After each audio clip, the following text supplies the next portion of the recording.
শুভ সকাল বন্ধুরা, তোমরা কেমন আছো? নিশ্চয়ই ভালোই আছো। আমার একটা নতুন ব্লগে তোমাদেরকে স্বাগত। আর আজকে হচ্ছে রাধা অষ্টমীর প্রীতি শুভেচ্ছা ভালোবাসা জানিয়ে একটা নতুন ব্লগ শুরু করছি। আর সকালবেলা আমার সমস্ত কাজ সেরে স্নান করে এখন পুজো করব, ঘরের পুজো করব, দিয়ে পুজো দিতে যাব। তাই একটু স্নান করে নিয়েছি, সিঁদুর তো পরে নিয়েছি, পায়ে আলতা পরতে বসেছি, আলতা পরে তারপরে ঘরের পুজো করব, পুজো করে মন্দিরে যাব পুজো দিতে। আর আজকে আমার সকালবেলায় নাতনি চলে এসছে, এই দেখো নাতনি বসে আছে।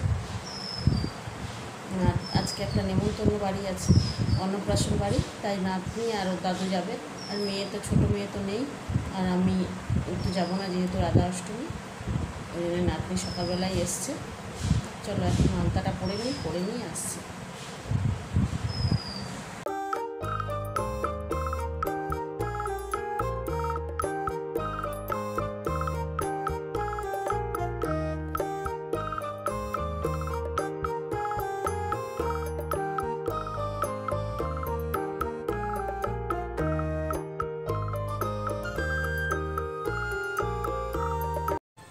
আলতা পরে নিয়ে এখন চলে এসেছি একবারে ঠাকুর ঘরে পুজো করতে বসি। আর শিবকে আর রাধাকৃষ্ণকে, আমার তো গোপাল নেই, রাধাকৃষ্ণ রয়েছে, রাধাকৃষ্ণকে একটু স্নান করিয়ে নিলাম, ঘি মধু গঙ্গা জল সব কিছু দিয়ে স্নান করিয়ে নিয়ে এই যে আমার পুজো হয়ে গেছে।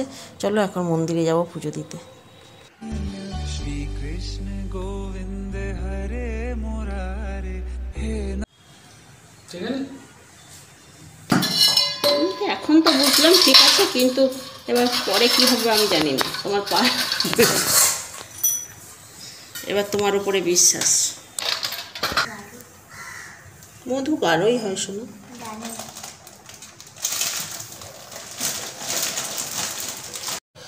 মন্দির থেকে পুজো দিয়ে চলে এসেছি। পুজো দিয়ে আসার পরে এখন আমার যে বাড়িতে একজন মধু দিতে আসে, মধু আমি তো নিই, সে এসছে মধু দিতে, তাই ওনার কাছে মধু নিয়ে নিচ্ছি। আর মধুটা খুব সুন্দর। আর আমার যে দাঁড়িপাল্লা রয়েছে সেটা খারাপ হয়ে গেছে, আমার তো কম্পিউটার সিস্টেমে সেটা খারাপ হয়ে গেছে, আর ওর পাল্লাতেই ওজন করে নিচ্ছি। আর এই যে মধু নিয়ে নিচ্ছি, চলো সঙ্গে থাকো।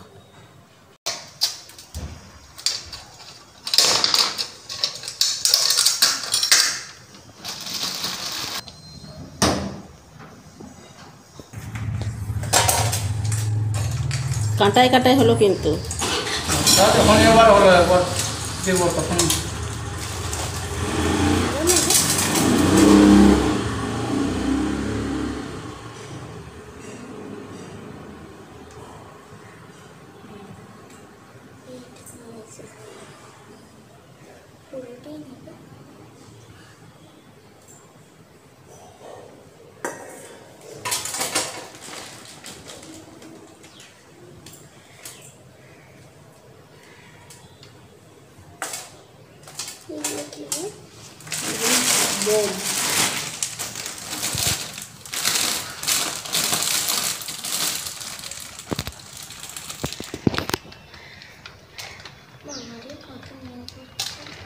মোম দিয়ে রাখে যাবে।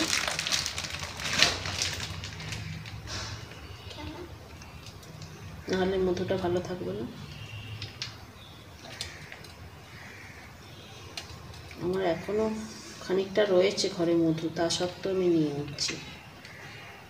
তুমি তো আর এখন আসবে না, একবারে শীতকালের পর আসবে, আর এখন আর নেবো না, বুঝলে? কারণ এই মধুই আমার এখন চলবে।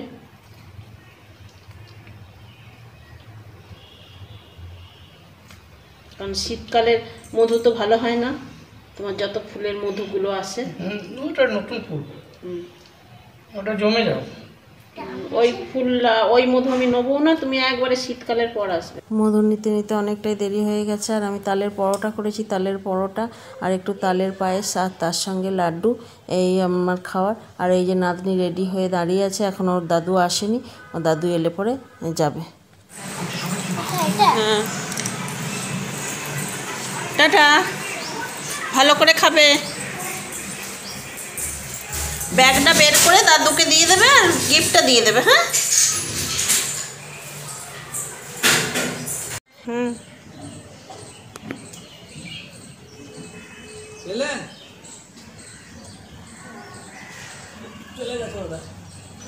হুম, বংশীদারা, হ্যাঁ, পিয়নটা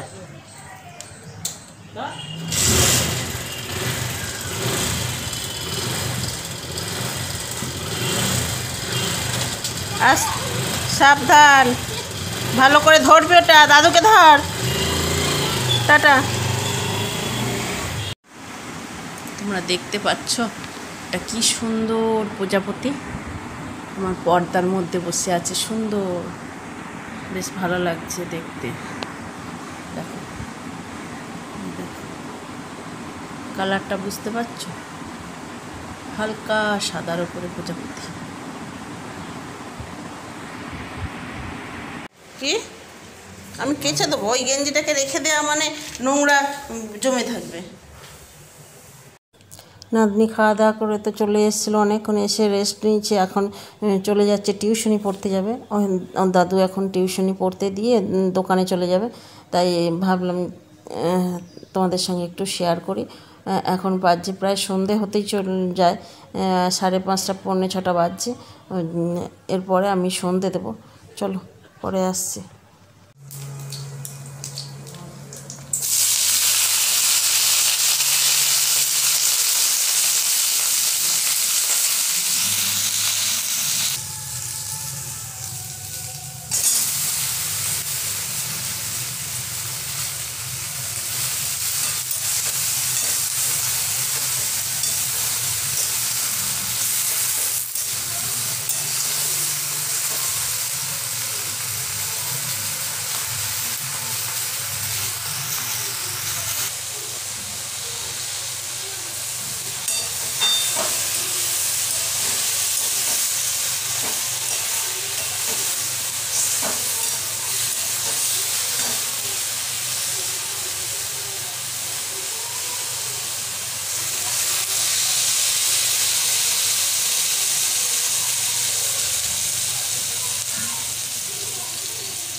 মেয়ে তো ছিল না, মেয়ে এই আজকে আবার এলো।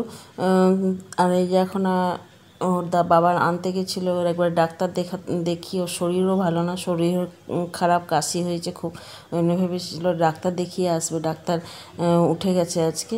আর এই যে মেয়ে চলে এসছে, এখন আমি এইদিকে রান্না করছি, পরোটা করছি আর ঢ্যাঁড়স আলুর তরকারি দেখতেই পেলে। চলো এখন একটু মেয়ের সঙ্গে কথা বলি, পরে আসছি।